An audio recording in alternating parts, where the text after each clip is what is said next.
And prominent members of the community come and they encounter him lying there in the streets, and they merely walk to the other side of the street and afford him no aid. But the Good Samaritan comes. And the Samaritan comes and he helps to bind up the wounds of the man, and he takes him home and he feeds him, and he begins to provide him all of the various accoutrements necessary for him to heal and to survive.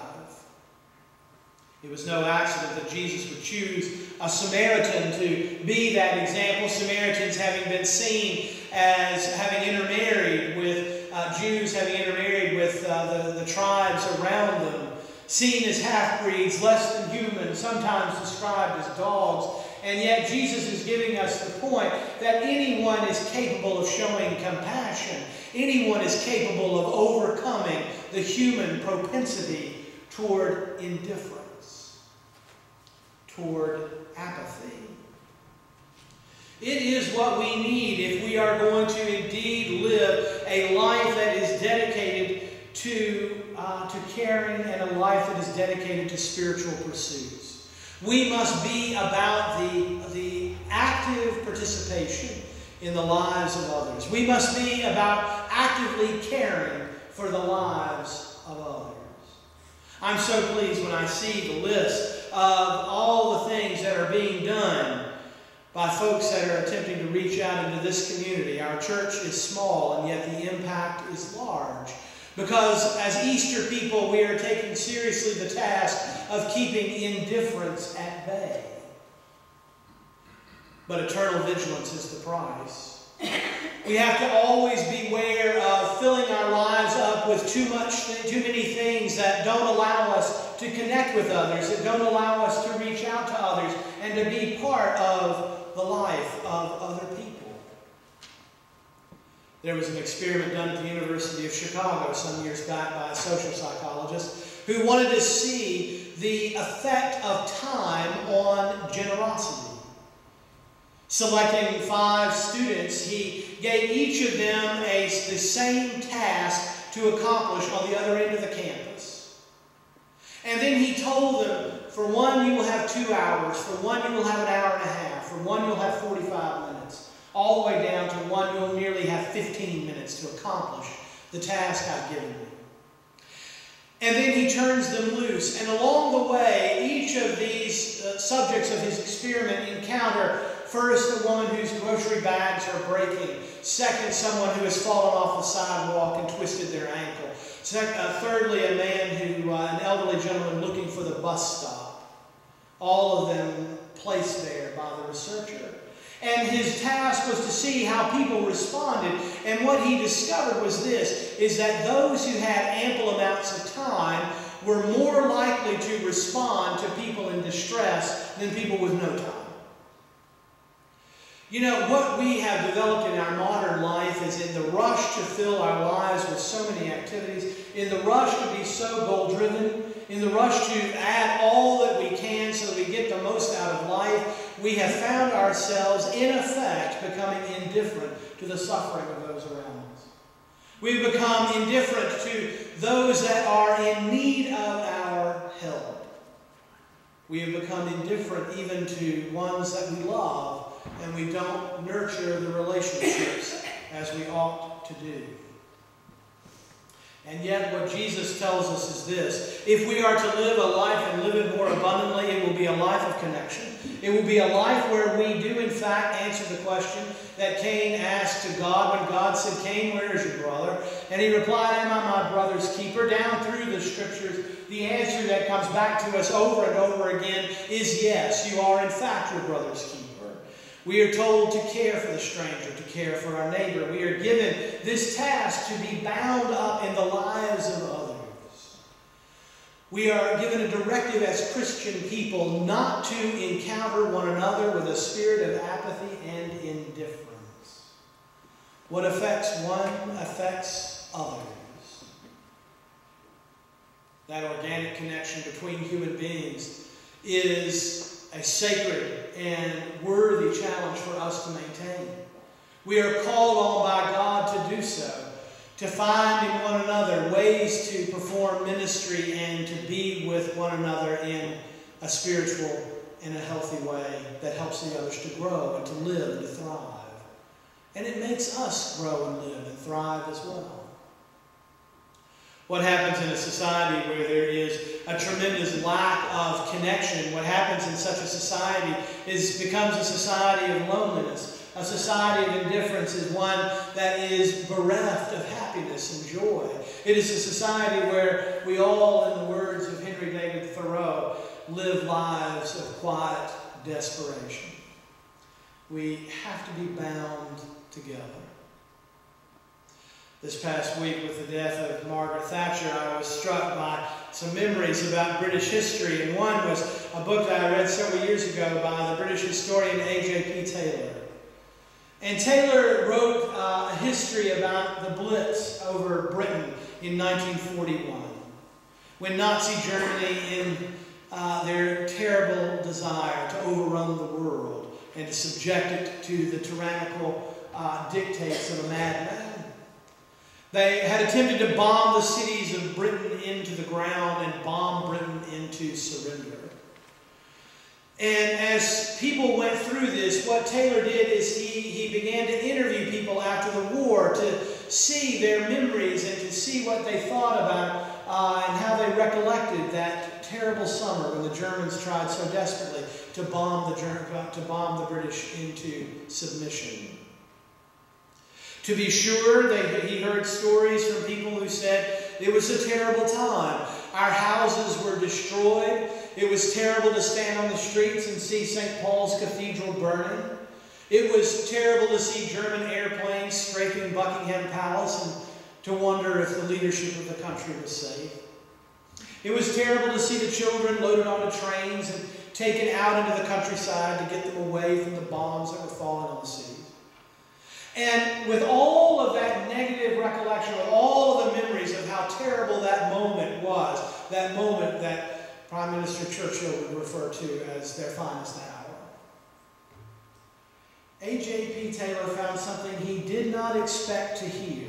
He heard people over and over again saying that in fact that time of the bombs falling on the city that we would immediately recognize and identify as a terrible time, people recollected that it was also one of the most wonderful times in their lives. The reason is because it was a time where there was no room for indifference. No one is neutral, no one is apathetic, there is no indifference. It all matters. And everyone is bound together in that common sense of understanding that this is a great task that must be overcome. People were concerned with one another. There were not the heavy distinctions of class, as the king and queen themselves elected to stay in the city even as the bombs were falling.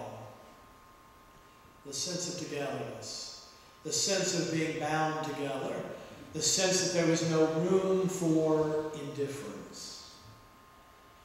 We can remember in our own history those days immediately following the attacks on September the 11th, 2001. We remember that sunny day when the airplanes came out of the sky and knocked the buildings to the ground in a despicable act of terrorism that slaughtered 3,000 innocent people simply because they showed up for work that day. We remember that time where there was, at least for a moment in American history, a sense of unity, a sense of being bound together, no sense of indifference, no sense of people merely going about their tasks and their jobs in everyday life, ignoring the other.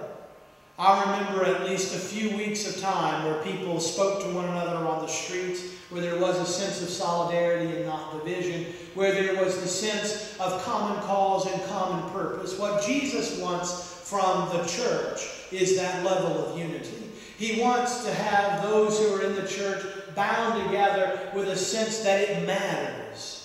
That if we are in fact to avoid the forgetting of Easter, we are in fact going to avoid indifference. We will be invested in this great enterprise known as the kingdom of God.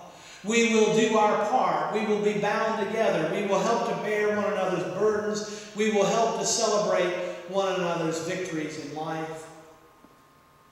And we will help one another anticipate the blessings that God has in store.